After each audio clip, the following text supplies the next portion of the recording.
Ohun ìfẹ́sọmídá TV ìkànnì ọmọ káàárọ̀-o-jíire. Tí a bá ń sọ̀rọ̀ nípa ègún àti èpè, púpọ̀ èèyàn ni wọ́n yìí sábà kà á kún, púpọ̀ àwọn ẹ̀dá ni wọ́n sábà máa ń fojú tẹ́ńbẹ́lú rẹ̀. Wọn ò wá mọ̀ yìí pé ogun nǹkan tó burú jáì ni.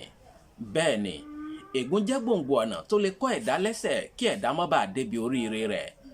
Èpè jẹ́ okùn lẹ́sẹ̀ màlúù tí kì í jẹ́ kí màlúù ó lè sáré.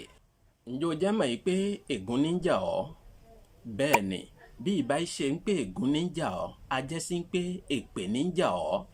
Ìwọ náà wò ó, látọdún yìí tó ti ń gbìyànjú sí ọ̀rọ̀ ìgbésí ayé rẹ̀, ṣùgbọ́n gbogbo ìlàkàkà rẹ, gbogbo ìgbìyànjú rẹ, pàbó náà ló ń já sí. Ha!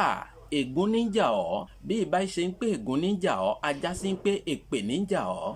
O ní láti kọ́kọ́ wẹ ègún dànù náà, kó o sì wẹ èpè dànù. Ìgbà yẹn ló tó lè rí àánú gbà.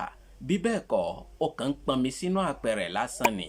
Ó lè máa ròyìn pé ibo lòun ti pàdé ègún, ibo lòun ti pàdé èpè. Ha! Ọmọdé ń ṣe ọ́. Àwọn ìdílé kan wà tó ṣe ń pé àwọn baba ńlá kú baba wọn ni wọ́n jẹ èso àjàrà tó ṣe ń pé àwọn ọmọlẹ́yìn wa ń kan báyìí. Ègún àtìrandíran ni wọ́n ń pè é. Ègún àtọ̀lẹ̀dọ́lẹ̀ ni wọ́n ń pè é. Ìṣe ni kó o wẹ ègún dànù, kó o wẹ èpè dànù, kó o lè délẹ̀ ìlérí. Jáwọ́ nínú àpọ̀n tí ó yọ kó o dán mi lákaná. Yé fowó jóná sérí àjò. Ibi tí ìṣòro rẹ ti ń wá ni kó o ṣèwádìí rẹ̀. Tọ̀ àwọn àgbà lọ kí wọ́n wẹ ègún dànù lórí rẹ̀. Tọ̀ àwọn àgbà lọ kí wọ́n wẹ èpè dànù lórí rẹ̀. Ìgbà yẹn ló tó lè rí yàtọ̀ sí ìṣòro ilé ayé rẹ̀.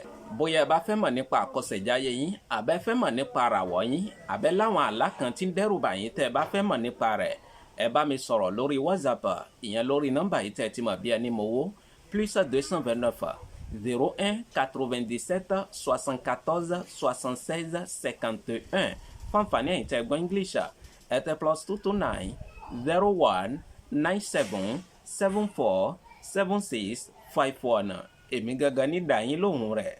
Ẹ darapọ̀ mọ́ wa lórí ìkànnì tá a wà yìí, kò ní jẹ́ kẹ́ ẹ mọ́ pàdánù àwọn ètò wa ní kété tá a bá ti bọ́ sórí ètò.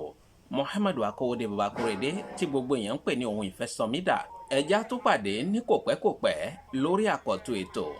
Ẹ ṣeun púpọ̀. Kò sẹ́yẹ náà tí ó dorí kodò bí àdán, àfẹ̀yìntẹ́jẹ̀ ó tẹnu rẹ̀ jáde. Ohun ìfẹ́sọmídá TV, àwa làgbà.